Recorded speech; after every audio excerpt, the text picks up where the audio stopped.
یہ دیکھو غور کر کے میرے نبی کا انداز کیسا ہوتا تھا، یہ کمال ہے۔ مولانا حسین احمد مدنی شیخ الہند رحمۃ اللہ علیہ، محمود حسن رحمۃ اللہ علیہ جو دارالعلوم دیوبند کے آج جو اردو گیٹ ہے وہ انہی کے نام سے ہی ہے، وہاں دیوبند جاؤ گے تو آپ کو دکھے گا بہت بڑا اردو گیٹ، شیخ الہند رحمۃ اللہ۔ حضرت رات بھر جاگتے تھے، پوری رات نماز پڑھتے تھے، لیکن غور کیا کہ میرے نبی اس طرح پڑھتے تھے کہ پیر میں ورم ہو جاتا تھا، پیر پھول جاتا تھا۔ میرا کیوں نہیں پھول رہا ہے؟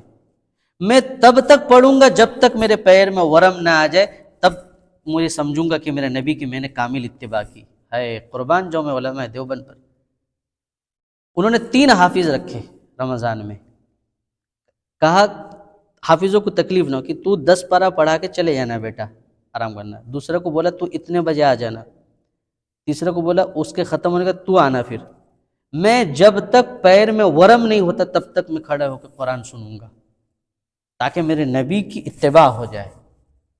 بالآخر حضرت چند دن کیے، آخر ایک دن اللہ نے پیر میں ورم پیدا کر دیا، پیر پھولنے لگے، سوزن سا ہوا، تب وہ خوش ہوئے کہ میرے نبی کی اتباع ہوئی۔ تو یہ کمال ہے، نبی کے نقش قدم پر عمل کرو، اپنی منمانی نہ کرو۔ شب برات آیا، ایک بس ہجوم چل رہا ہے، برسوں سے یہ چل رہا ہے تو اب بھی ہمیں بھی کرنا ہے۔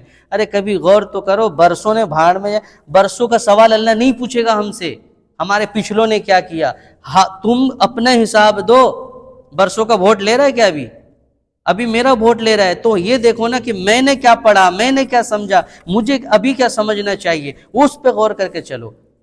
پیچھے کیا ہوا چھوڑو، وہ پہلے والے کیا کر کے آئے اس کو چھوڑو، وہ مطلب نہیں رکھتا ہے۔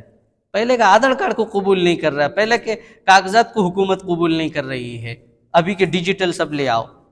تم بس دین میں ہی ایک پچھلے پڑے رہ گئے۔ ہمارے باپ دادا نے کیا کیا تھا، باپ دادا جو کیا تھا وہ اپنے حساب دیں گے، تم نے کیا پڑھا، تم نے کیا سمجھا، تم غور کرو۔ جو فاتحہ کی شکل چلی اس کی تم تحقیق کرو، اس موم بتی کی کیا حقیقت ہے، اس چادر کی کیا حقیقت ہے، ان پھولوں کی کیا حقیقت ہے، یہ سامنے مٹھائی رکھنے کی کیا حقیقت ہے، اس کی بھی تو قرآن حدیث میں کچھ ہوگا کہ بس ایسے ہی کرتے چلے تو ہم بھی کرتے چلے۔